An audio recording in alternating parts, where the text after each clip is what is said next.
Napheesa Collier dropped the nuke bomb of the century yesterday with that statement that she made about the WNBA, the officiating, and WNBA Commissioner Cathy Engelbert. That was a nuke bomb. And on first glance, I say, salute to you, man. Salute to you for having the gumption to get up on a stage and say it with your chest. For you to go up there and leave it all out.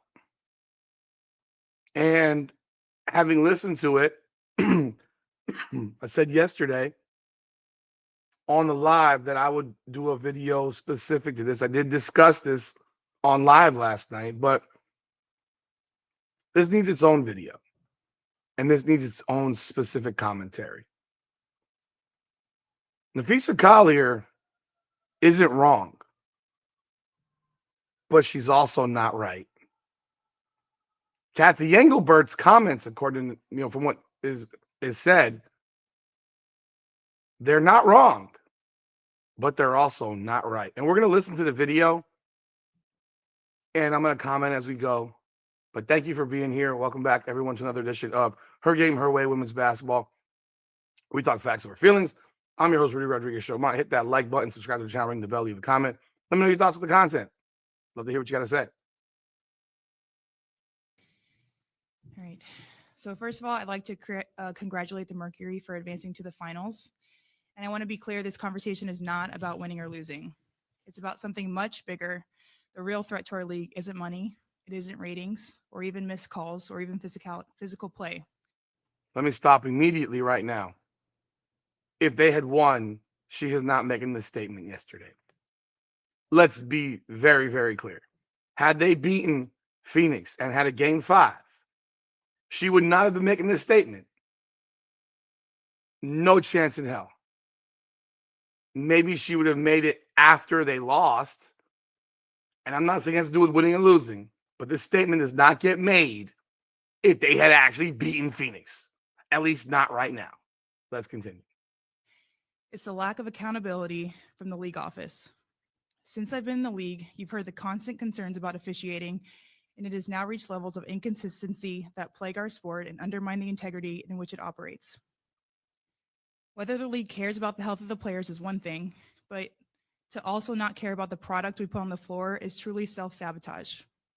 Year after year, the only thing that remains consistent is the lack of accountability from our leaders. Sorry, I had to walk here in my boot. I'm kind of out of breath. The league has a buzzword that they've rolled out as talking points for the CBA as to why they can't pay the players what we're worth. That word is sustainability. That's a fact. That's a fact. The word sustainability matters. That's a fact. It's a fact. This isn't some small mom and pop organization. It's not something where you have 25 employees. There are a lot of people that work for the WNBA beyond the players. Their staff, executives, etc. It's not just players. There's more than players. This isn't unrivaled where 90% of your staff are players. That's not the case here. So yes, sustainability, because there's stuff that's paid for that goes well beyond what you see paid for in Unrivaled, because I know Napheesa Collier uses Unrivaled as her barometer for everything she's talking about in this particular statement. But let's continue. But what's truly unsustainable is keeping a good product on the floor while allowing officials to lose control of games. Fans see it every night. Coaches, both winning and losing, point it out every night in pregame and postgame media. Yet leadership just issues fines and looks the other way. You know what? That's rich. That's weak. You guys preached and promoted physicality. Your league, your players, all promoted physicality. You literally kept some. You literally commented, all y'all, many of y'all, not all, but many of y'all commented last year about how when Caitlin Clark jumped into the WNBA, she would be in for a rude awakening. That Hirasi, Asia Wilson, all these different players, Brianna Stewart, people that are on your high up levels, We're all saying Caitlin Clark's in for a rude awakening. It boils blood. It does this. It does that. She's going to have a tough time adjusting to this league because it's so physical. The WNBA never stopped it. In fact, y'all pushed forward and became more a football league. You guys play darn near a rugby style basketball game. You foul constantly. But again, y'all promoted being physical. Y'all took that shit like a badge of honor. What were you saying last year when Caitlin Clark was getting tomahawk chopped across the face? When she was getting dirty shots put on her every single time she touched the ball? People were mocking her. Dejanay Carrington, your teammate, who got traded for by your coach, Cheryl Reeve, one of the biggest culprits of the behavior. Your teammate earlier this year, when she was on another team with the Dallas Wings, smacked the crap out of your other teammate, Jessica Shepard. This actually happened. And y'all did nothing. Y'all have promoted beating each other up. And largely, it's promoted because most players in the WNBA lack the skill to do things properly. But y'all promoted this. Y'all kept Caitlin Clark off the Olympic team because it was too physical. That's what y'all said. It's ridiculous, but that's what y'all said. She had no problem whooping y'all ass in the USA versus WNBA All-Stars game as a rookie. She had no problem doing that. Her team won. But y'all rich. That comment is rich because y'all had no problem for telling everybody this is a physical league, and you took that as a badge of honor, and now it's a problem. It should have been a problem last year when we were watching a bludgeon fest go on against Caitlin Clark. But y'all were quiet. Y'all were culpable. Y'all were a part of it. Let's continue. Nor the issues that everyone inside the game is begging to be fixed. That is negligence. At Unrivaled this past February, I sat across from Cathy and asked how she planned to address the officiating issues in our league. Her response was, well, only the losers complain about the refs. I also asked how she planned to. I mean, that's typically the case. Generally, only the losers complain about the refs. That's not inaccurate.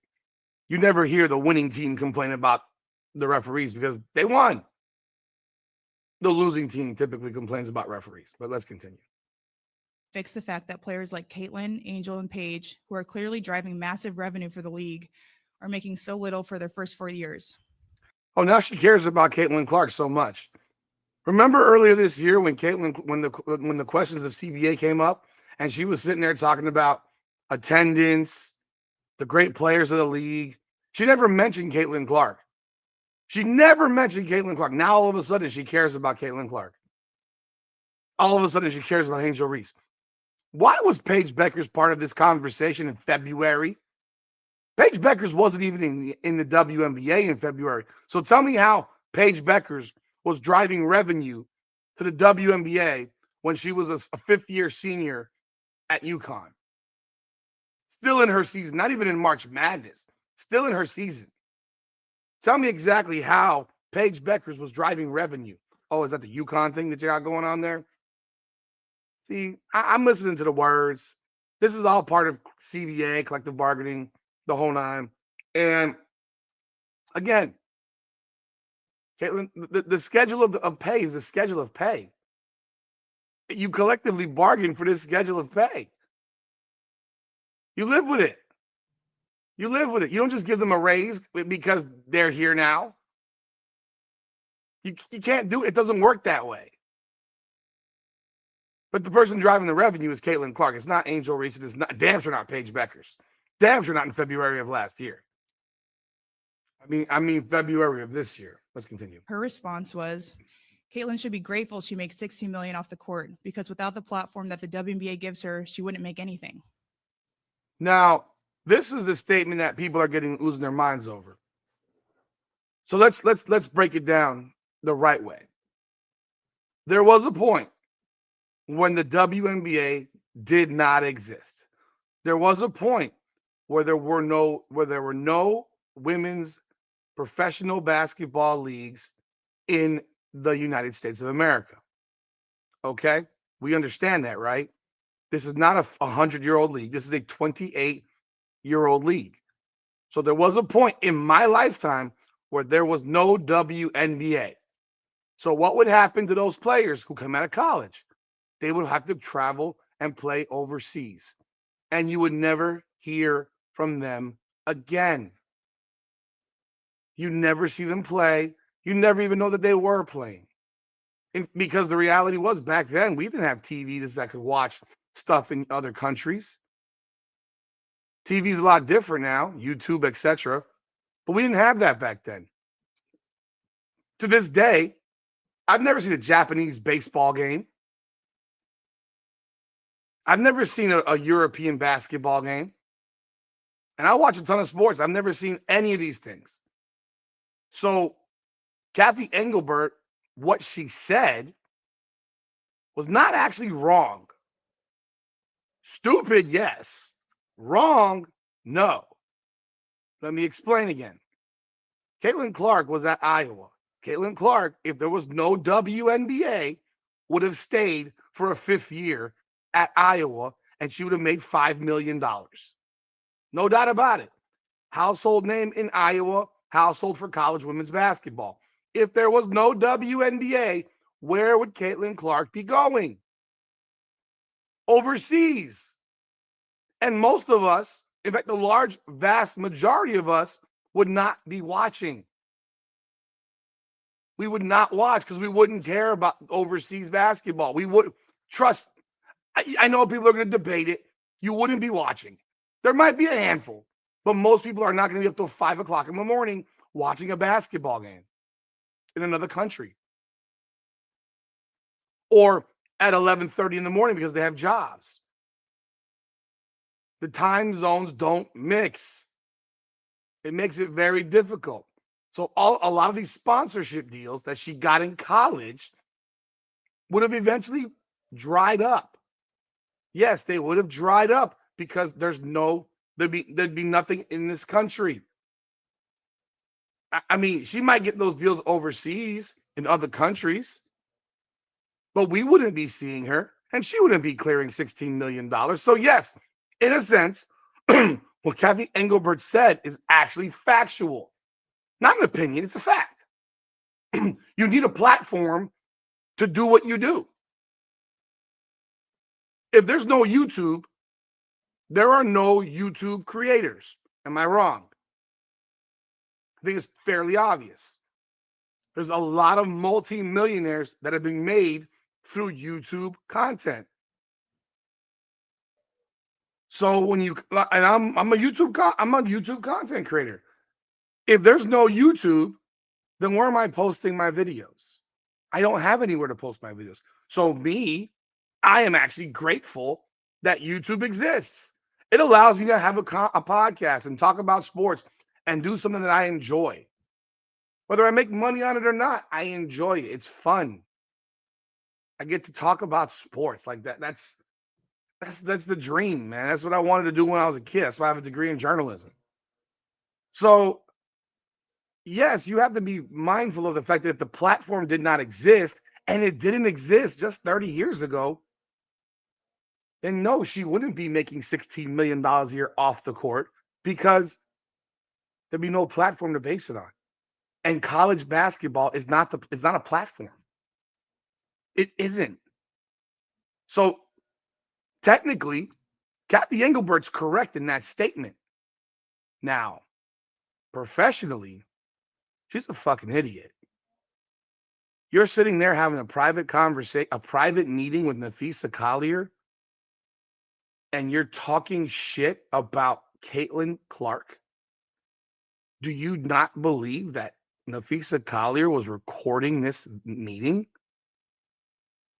Maybe not above the table, but I don't believe for 1 second that Napheesa Collier is lying. I believe that Cathy Engelbert absolutely did say that. Cathy Engelbert never stood up for Caitlin Clark last year. Cathy Engelbert allowed Caitlin Clark to get beaten down every fucking game last year, and she did nothing about it. She did nothing about it. So Cathy Engelbert is a moron. I think we all know that by now. But let's continue. But I just want to point out that it's not exactly wrong, because without a platform, you can make the best movie. You can write the best screenplay. If you have no one to sell it to, or no movie theater to put it into, well, it doesn't matter, right? You need to have, the platform has to exist. So it's not incorrect. That's all I'm saying. It's misguided and stupid to say, but yes, incorrect, not really. And in that same conversation, she told me players should be on their knees thanking their lucky stars for the media rights deal that I got them. That media rights deal happened because of Caitlin Clark. So Cathy Engelbert right there took credit for something that got created because of Caitlin Clark. Because if Caitlin Clark was not there, then Cathy Engelbert wouldn't have gotten that deal. You mean the deal that Adam Silver gave her? Gave her. Cathy Engelbert is not the brightest person on the block. That's a mentality driving our league from the top.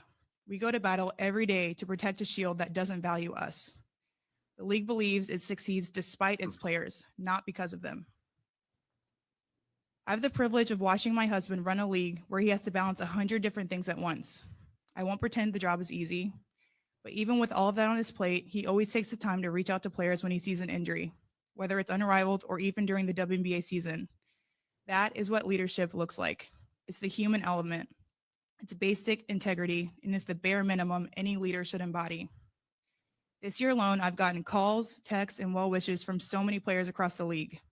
Those moments remind me that sometimes there are things bigger than the results than this game we play. But do you know who I haven't heard from? Cathy. Cathy Engelbert doesn't know you shit. Cathy Engelbert doesn't know you shit. Comparing your husband to Cathy Engelbert. Are you kidding? You're comparing a guy who's running a league of 40 players to a woman who's running a league of 160 players plus 13 franchises, plus dealing with plus 5 more franchises that are coming, plus multi-billion-dollar owners. She's dealing with a lot more on her plate than your husband is in Unrivaled. It's not her responsibility to call you, to check on you, to see how your ankle's doing. It's not her job. Your husband is dealing with 40 people. He doesn't have some big staff. You're comparing an apple to an orange. Oh my God, the human element. Oh my God, so cute. She doesn't owe you shit. This is that crybaby shit right here. She doesn't owe you a damn thing. He calls every player who got hurt during the season. Did you call Caitlin Clark 4 different times? I'm just curious. I have no idea. But she doesn't know you a damn thing. That's just silly crybaby stuff. The human element, please. Not one call, not one text. Instead, the only outreach has come from her number 2 telling my agent that she doesn't believe physical play is contributing to injuries. It's not. It's not. The physical play is not contributing to injuries. Y'all lack of skill, y'all lack of ability and skill is what contributes to the physical play that contributes to the injuries. If you actually had some actual skill, I haven't seen anyone blow their knee out from a tackle. You know what I've seen? I've seen pulled muscles. I've seen knees. I've seen knees blow out off of a movement. I have not seen players getting hurt off of the physical play. The physical play injury that she's talking about is hers, and that wasn't even a physical play. I don't subscribe to the injuries. You know what happens that when you get hurt is when you stop when you're in a physical game and you stop being physical. People may disagree with me on this one too. But there's the physical play of the WNBA has got nothing to do with the injuries. In fact, last year Caitlin Clark was brutalized and never got hurt. This year she wasn't so much, and she got hurt 4 times because muscle pulls and strains are not from people being physical with you. Just not. Stop it. But again, you promoted this. You've wanted this. This has been your league. That is infuriating.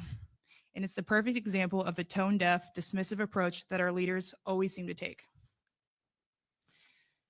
I've finally grown tired. For too long, I have tried to have these conversations in private, but it's clear there is no intention of accepting there's a problem. The league has made it clear it isn't about innovation, it isn't about collaboration, it's about control and power. I've earned this platform and I've paid the price to get here, and now I have a responsibility to speak on behalf of the fans and everyone in this league that deserves better. Our leadership's answer to being held accountable is to suppress everyone's voices by handing out fines. I'm not concerned about a fine. I'm concerned about the future of our sport. At some point, everyone deserves to hear the truth from someone who I hope has earned the benefit of the doubt to fight for what is right and fair for our athletes and our fans. We have the best players in the world. We have the best fans in the world. But right now, we have the worst leadership in the world. If I didn't know exactly what the job entailed, maybe I wouldn't feel this way. But unfortunately for them, I do. She has no idea what the job entails. She's comparing her husband to Cathy Engelbert. She has a smidge of an idea. She has no real idea. So her comparisons to me are moot. They're fake. They're not real. You know what it takes? No, you don't. You have no idea what that woman deals with. Again, I think Cathy Engelbert's a moron, but you have no idea what she deals with. None. You have zero idea. Your husband's not answering to multi-billion-dollar ownership. He doesn't work for 13 multi-billionaires. It's a big difference. There's Cathy Engelbert doesn't work for you. Cathy Engelbert does not work for you, Napheesa. She works for the owners. She's not your friend. She's not there to be your friend. And calling the worst leadership in the world, hey, I'm not disagreeing. I think the way the WNBA is run like trash. I think the league is run like trash. I think the people in the league are trash. I think owners in the league are trash. Remember, Renee Montgomery is an owner in the WNBA, and she's also had plenty of things to say about the fan base of the Indiana Fever. Plenty to say about the situation with Caitlin Clark, that idiot in Washington. There should be a league of the year, a team of the year, not a player of the year. Every time Caitlin Clark has won something in this league, there's been someone in the league to complain about it. Someone's to complain about it. There's always someone to complain. But hey, let's continue.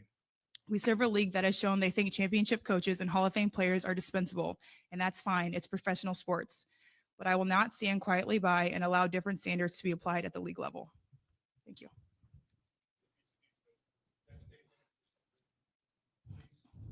Yes. Again, I want to be clear. This is not about winning and losing. People, coaches, players, winning and losing are complaining about these same things. And again, the league talks about sustainability. This is about sustainability. How are you going to protect your players? How are you going to make sure that we have the best product on the floor night after night when it's so inconsistent and people are getting hurt left and right?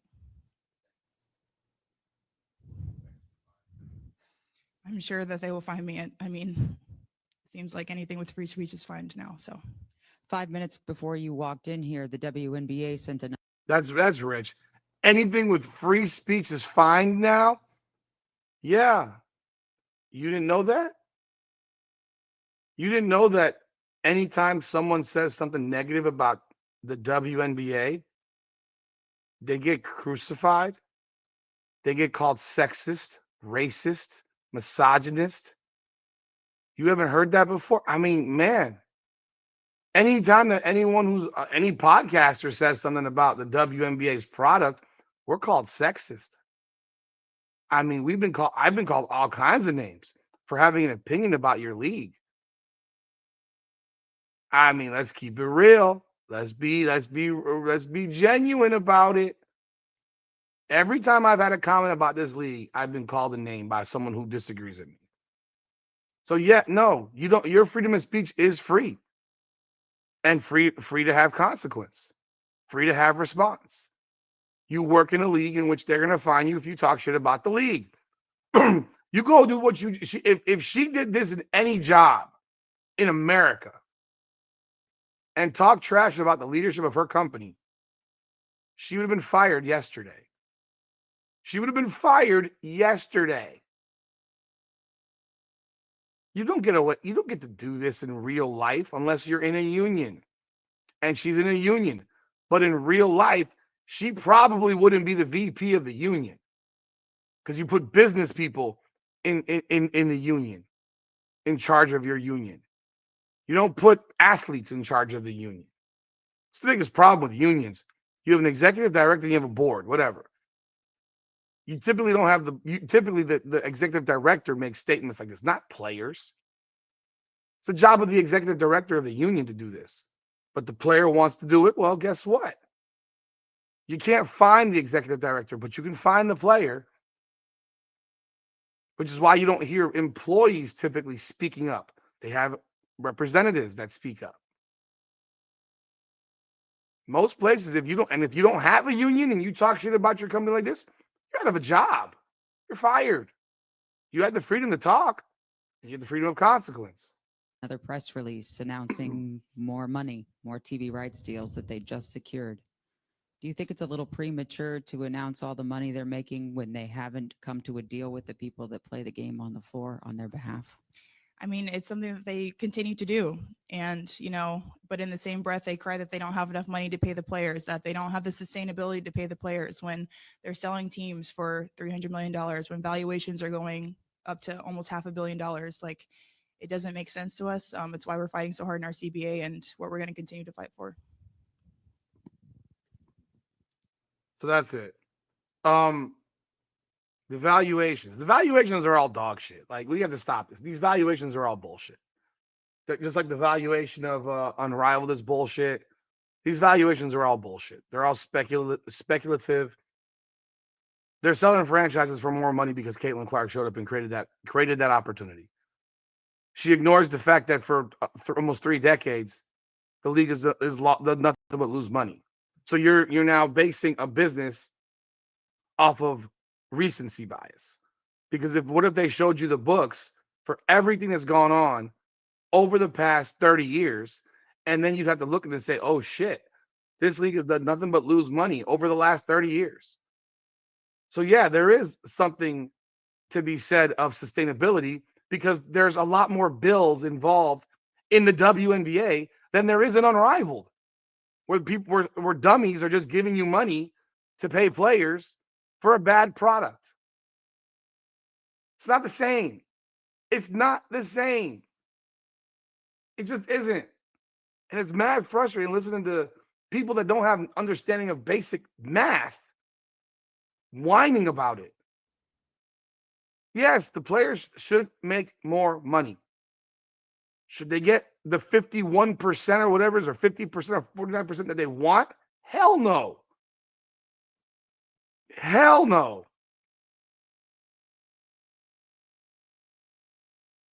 Not a chance.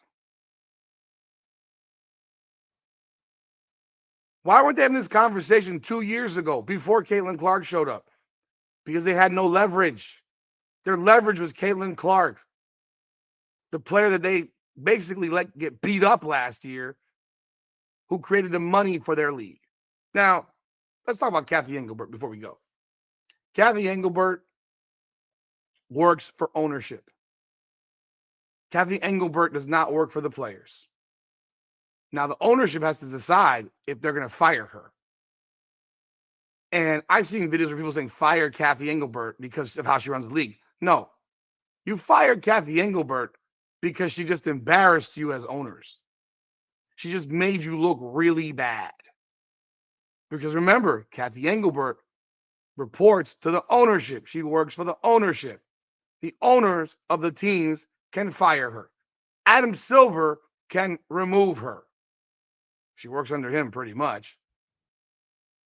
Adam Silver never did anything last year to help protect or make any change to the WNBA. People love him so much. That guy's a weirdo. The NBA is in the worst state it's been in my lifetime, basketball wise. They can talk about money and TV. No one's watching the WNBA anymore. The ratings of the WNBA have fallen off of a cliff. The product is terrible. It's terrible. But Cathy Engelbert, she has some explaining to do to these owners because I believe everything that Napheesa Collier said when it comes to what Cathy Engelbert said, because I saw the comment that Cathy Engelbert